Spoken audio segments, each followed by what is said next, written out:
Hello everyone and welcome to Sinful Gaming. I hope you're all doing well, I hope you're all staying safe, and most of all, I hope you're all fighting that war against the Grey. Today's video, we're going to talk Start Collecting Age of Sigmar, and today we're going to take a look at the brand new Vanguard box set for the Skaven and see how we can use it to start a brand new Skaven army. Now, we're going to talk about the contents of this box set in this video and what everything does inside here and how you can use them. We'll then look at some other units we can bring in to expand upon this initial box set, and finally finish off the video with a little sample army list for you to use as some inspiration to build your own Skaven army to begin with, or indeed copy ours if that's what you wish to do. And so with this box set, we get a hero option inside the box set, which is the amazingly cool Gracia miniature. This is a Skaven wizard. They can cast and unbind 2 spells per hero phase, which is really cool. And then you've also got some other cool magical abilities on top of that, like their Warpstone tokens, which allow them once per turn in your hero phase this unit attempts to cast a spell, you can say it will first consume Warpstone tokens. If you do so, you roll 3d6, the roll cannot be rerolled or modified in any way. If the result of the 3d6 is a 13, the spell is successfully cast and cannot be unbound. However, after the effects of the spell have been resolved, this unit suffers D3 mortal wounds that cannot be negated in any way. If the 3d6 roll was not 13, remove 1 dice of your choice and use the remaining 2d6 as the casting roll. On top of this, the Gracia also has a really cool War Scroll spell in Wither, which is a casting value of 7 and a range of 13. You roll through 2d6 and successfully pick an enemy unit within range. If the roll is greater than their wounds characteristic, the unit suffers D3 mortal wounds, and you can subtract 1 from hit rolls for attacks made with melee weapons by that unit until your next hero phase. A pretty solid foot wizard there, all in all. Now we've got some basic infantry in the box set as well, and this is the Clan Rats. They are core battle line units for the Skaven. Battle line at all times, no matter what you're doing. And so they're just pretty basic troops. 1 wound, 5 up save. They've got a couple of different weapon options, either a 1-inch range rusty blade with a 1 attack at 4 and 4, or a rusty spear with a 2-inch range, but they get hit on 5s rather than 4s. You can return D3 slain models at the end of the battle shock phase to this unit, and you've got some other little benefits coming out of the champion and the stand bearer and musician. The other unit we have inside this box set are the Storm Fiends. These are a really cool, versatile kit, and I think one of the coolest things about this Vanguard box set is getting these models inside it. So the Storm Fiends, you can have a variety of different weapon options. You really do want to read when you're putting these models together how you need to load them out, because how it works is there are particular options that can be put into each unit. So you can have up to 1/3 of the models in the unit with either warp fire projectors or wind launchers. You can have up to 1/3 in the unit with either grinder fists or rattling cannons, and up to 1/3 of the unit with either doomflayer gauntlets or shock gauntlets, both those types having warpstone laced armor. The unit is elite, meaning it can use command points on itself, which is really cool, and they've just got such a variety of different weapons. They can do mortal wounds, they can do massive amount of fire, they can tunnel and deep strike on the table, they can do exploding hits. There's just so much. You can build these guys as cool combat units and cool shooting units all in one. The last model we've got inside the kit is a dual kit, which is another really cool part about this Vanguard box set, getting a dual kit in there, especially for something like this. You've got the Warp Lightning Cannon, which has its own unique Warp Lightning Blast ability. You do not use the normal attack sequence when you're making a missile attack with this weapon. Instead, you roll a dice to determine the power of the attack, then roll 6 more dice. For each roll was equal to or greater than the power of the attack, the target unit suffers 1 mortal wound. So on that power, you're trying to roll nice and low. If you roll that 1, it's 6 mortal wounds because it's equal to or greater than the power of the attack. You've then got the ability of more Warp Lightning, so before you roll the dice to determine the power, if a friendly Warlock Engineer is within 3 inch, you can say the Engineer will increase the power. If you do so, you roll 12 more dice instead of 6 more dice for the attack roll. However, for each unmodified roll of a 1, you suffer D3 mortal wounds. You've got 8 wounds, so you can probably get off with that a couple of times during a game. You can also choose to build this kit as the Plagueclaw Catapult, which is a, well, as you would think, a nice big catapult model that's going to get you a little bit of range damage in your Clan Pestilence army.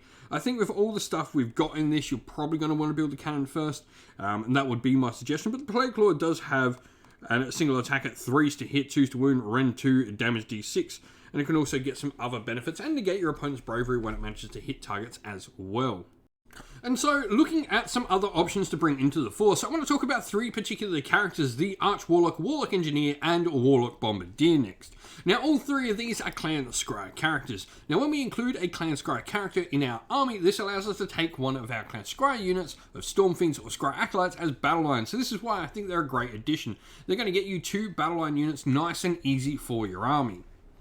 Now, the cool thing about having them battle line as well means they can be increased, as you get a larger army to 9 models in a unit.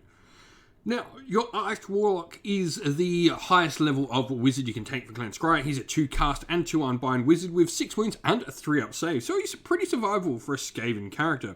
He's got his cool little Warpfire Gauntlet he can use once per game to do some mortal wound shooting, and he's also got his more Storm Cage ability where when you make a roll for an attack with the Storm Cage Halberd, you can say the Engineer will overload its generator, and until then you increase the damage of the weapon to D6 instead of D3. So until the end of the characteristic, the attack characteristic is D6 instead of D3, meaning you have D6 attacks at 4s to hit, 3s to wound, Ren -2, and damage 2, which is pretty cool. He's also got Warp Lightning Storm, which is a nice cool area effect mortal wound spell. Now, that takes us to the Warlock Engineer and Warlock Bombardier. These two are pretty similar sort of characters. They're both 5 wounds on a 5 up save. One of them has a Doom Rocket, the Warlock Bombardier, which is D3 shots at an 18-inch range, 4s to hit, 3s to wound, Ren 1, damage 3. Pretty cool. And he can more Doom Rocket it to supercharge his Doom Rocket to give an attack characteristic of D6 instead of D3. They both have the Warp Lightning spell, which is just some flat-out mortal wound damage at range. Lastly, we have Storm Vermin. I don't want to talk about Storm Vermin because we do have a couple of squishy Skaven heroes, and we do get that Gracie in the initial box set, so potentially finding a way to protect that character is nice. And Storm Vermin have the Elite Bodyguards rule where if a friendly Skaven hero is within 3 inches of this unit, before you allocate a wound or mortal wound to that hero, or instead of making a ward roll for that wound or mortal wound allocated to the hero, you roll a dice. Add 2 to the roll if the hero is a Clan Verminous. On a 4+, the wound or mortal wound is allocated to this unit instead of the hero and cannot be negated in any way. On top of that, you got 2 attacks at 3s and 3s, round 1 damage 1, which is pretty good for a Skaven unit, but they make for just putting that couple of extra wounds and survivability on top of your other small, squishier Skaven heroes. Alright, and here we have our Skaven Army list, 1,000 points of Skaven. Our grand strategy we've gone for is going to be no place for the weak. When the battle ends, you complete this grand strategy if there are no battle line units from your opponent's army on the table. We then got our Grace here, who's going to be our general, and he is going to have the command trait, which is going to be a Diabolical Schemer. Roll a dice each time an enemy model issues a command within 13 inches of this general. On a 5+, that command is not received and the command point spent is lost, and you instead receive a command point. We're then going to have Death Frenzy as well as the spell, which is just a really nice Skaven spell, going to give us the ability to allow one of our units to fight on death. We then have our Arch Warlock, and he's going to have the artifact for our army, which is pretty cool. He's going to have the Brass Orb, which I think is a really interesting artifact for the Skaven.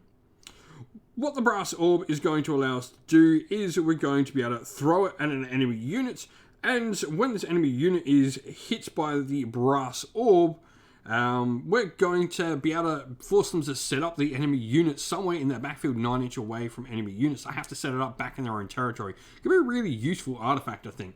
Law of Warp Vault Galvanism is what we've gone with on our Arch Warlock here, and we've gone for the spell more Warp Power.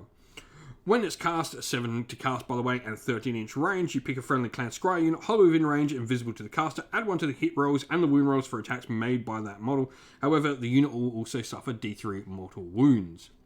For our battle line, we've then got 20 Clan Rats and 10 Storm Vermin, and then we've got our 3 Storm Fiends, and I've gone for Warp Fire Projectors, Grinder Fists, and Shock Gauntlets. So this means this unit can tunnel up if it really wants to, but it also is just heavily equipped for close combat.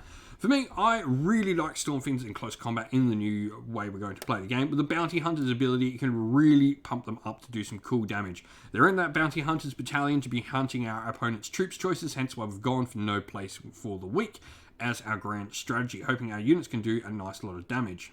In addition to that, we've got the Warp Lightning Cannon in there for some more range support, really targeting our opponents and backline infantry units.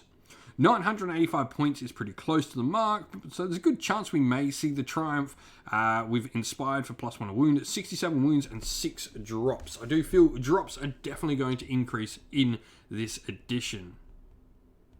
But if you've played a couple of games with the Skaven, or you've got some plans for the brand new Skaven Battletome, let us know how you've been going and what you've got planned down in the comments below. And so that's the end of the video. Thank you all for watching. We hope you enjoyed it. If you did, please don't forget to leave a like and subscribe to the channel if you haven't already, and drop us a comment down below letting us know what you enjoyed about the video. If you'd like to come help support the channel in another way, you can do so either by joining our Patreon or YouTube members, or grabbing some channel merch off our merch store on Teespring, which is on our YouTube store as well. You can also come chat with me and other members of our little community here and our Discord server, which is linked down in the video's description, along with the Patreon and YouTube members links. And as a special shout out to all those Patreons and YouTube members, we'd like to give them all a shout out. So thank you to our Patreons: Christian Weir, James Soren, Greenskins Gaming, AJC, Kenny Lowell, Outer and Shot First, Andrew Bowen, Nathan Fee, The Rising Ape, Q Dynamic, Agu, Anthony B, Anton Nilsson, JJ Austrian, Average Wargamer, Domir, Mark Harvey, James Cater, Derek and Giapi 390. And a special thank you to our YouTube members: Greenroost Gaming, Kenton Young, Chris Wallace, Ronya, Locke Lorick, The Johnny84, David Ellsworth, Revenar, Wolfric Nick, Broken Chef, Ariana Edwards, Sean Scott, Pink Nico Fire, and Robin Mankiller as well. Lastly, a special thanks to Lady Witchfox Art, who does all the amazing artwork for the channel, and to everyone who comes on the channel and helps us create everything we do. Thank you all for watching once again, everyone. Stay safe, stay well, and most of all, keep fighting that war against the grey. Ciao for now.